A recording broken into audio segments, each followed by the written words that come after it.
morning. Welcome to our initial insights that we are in, instructor insights that we're going to be adding every month, the first Friday of every month.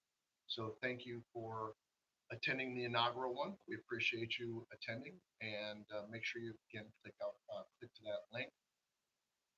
My name is Wayne Hoover, senior partner with Wicklander Zalowski, as well as chairman of the International Association of Interviewers.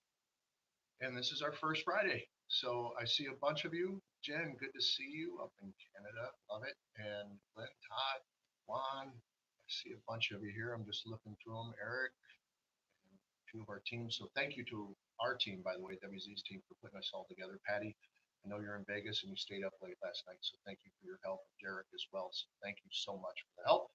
But before we get started, I want to kind of do a refresh back to 2022 and say thank you for all of you that attended our Coffee Before Class YouTubes that we did on Fridays.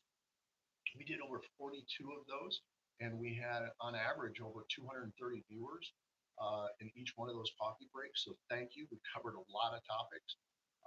What's different with these instructor insights is we're going to go into a little bit more detail, and our goal is to dig deeper into areas of opportunity for us to hopefully uh, provide conversation starting points, not just for you and other interviewers, also with your teams.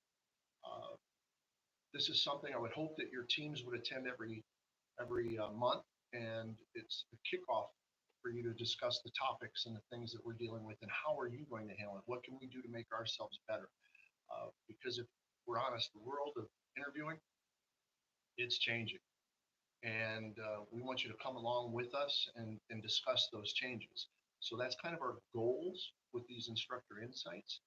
So, and good morning from Mexico. I love it. So with that, this one was started by a friend of mine, a fellow certified forensic interviewer, reached out to me right before Christmas. And she had just had a situation that occurred where the person in the interview started um, giving threats, providing threats to her, to the organization, to the management team, and really concerned her. And it reminded her of another case that she had had in her career. Now, keep in mind, I'm giving you two examples from one person, but this person has been in the business well over 20 years, and this situation has only happened twice in the career. So this is something that may only happen once or twice in your career, but when it does, it's life altering. And our discussion was around one, what happened?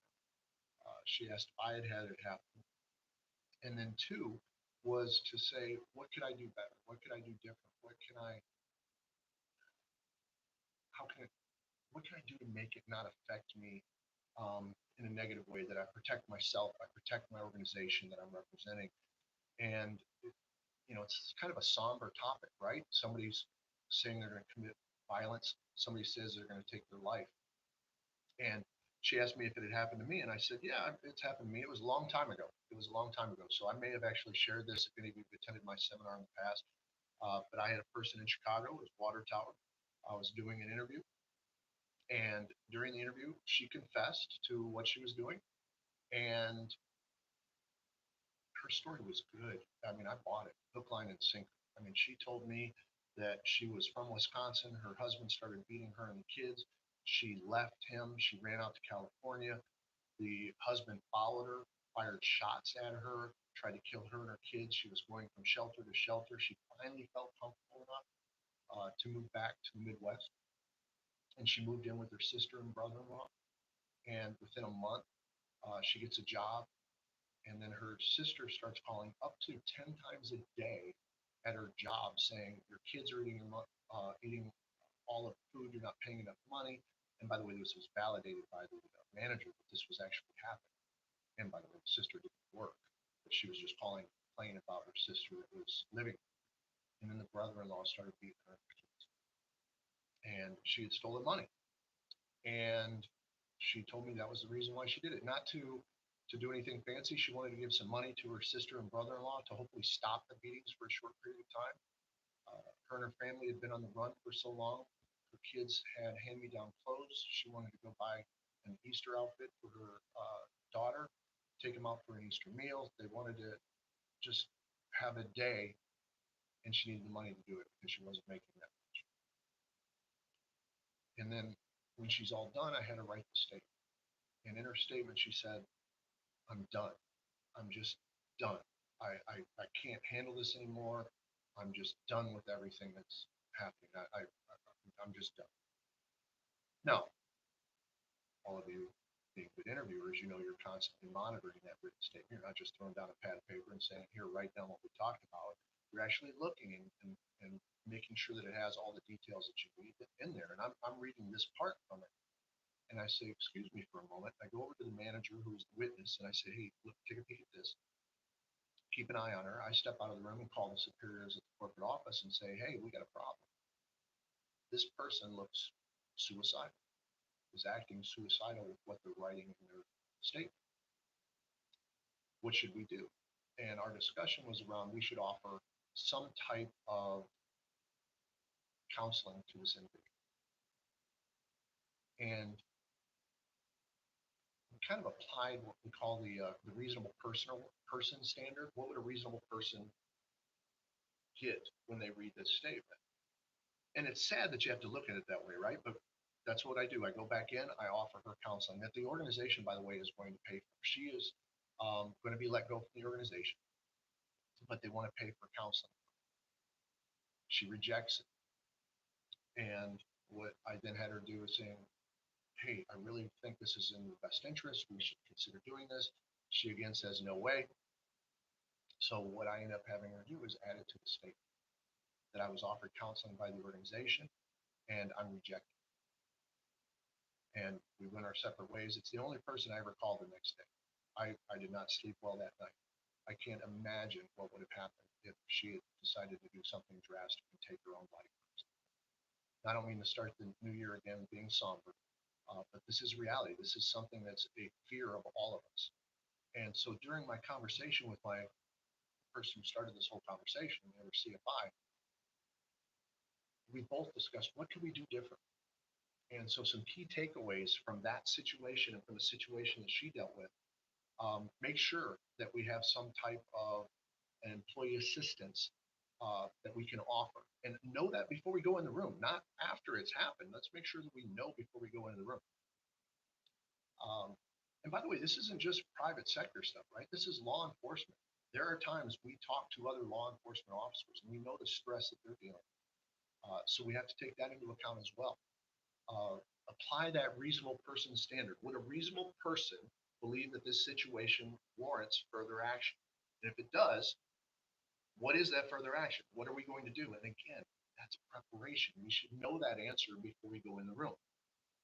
When I'm done, I'm going to immediately inform my superiors, right? I'm going to let them know. I'm going to let, if it applies, I'm going to let legal know. I'm going to let human resources, employee relations know that we have a situation and how do we want to deal with it. Here's how I handle it based on what our organization's guidelines are. Don't forget that part. Have the subject add in their statement what's been offered to them and whether they accept it or reject it. If they're not writing a statement, maybe it's a standalone document. Maybe it's a witness or a victim, and you notice this stuff. So you have them write in their statement, "Hey, we want to offer you assistance, and are you willing to accept that?" We'll let them know that and have that in that statement. So that way, again, you can apply that reasonable person standard. And then there are times if I had it to do over again, I probably would have contacted the police in my current situation. Even though she wasn't going to be arrested, I would have done some type of wellness situation with her because of how dramatic she was in her statement.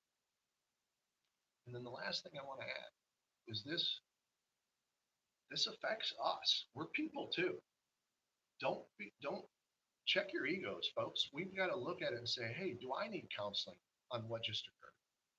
I mean, when I heard that, and I've heard this a few times in my career where somebody's interviewed somebody that's committed suicide, I can't imagine what that would be like. And there are times we need counseling too, and it's okay to discuss it and it's okay to seek it out. So please hear me on that as we go into the new year. We want to get better, right? That's the whole point. We want to cover ourselves, we want to cover organizations, but we also want to protect ourselves, not just legally, but also mentally. So consider that as well. I'm going to add the link one more time for some other takeaways in case you didn't get it. And that way you can go to that to get the bonus materials. I think you'll have to enter your email address, but then that'll take you to that website and you can get some bonus materials as well. So with that, I want to thank you for attending our first uh, Instructor Insights. Remember, it's going to be the first Friday at 9 o'clock Central Time, February 3rd, with the goal of hopefully discussions that you'll have with your teams, with each other. And Harry, I agree with you. Go Dogs. I do want them to win, so I hope they do. I'm a big SEC guy, so hoping that occurs. Links in the chat box. And with that, we'll see you all again on February 3rd. Have a good weekend, everybody.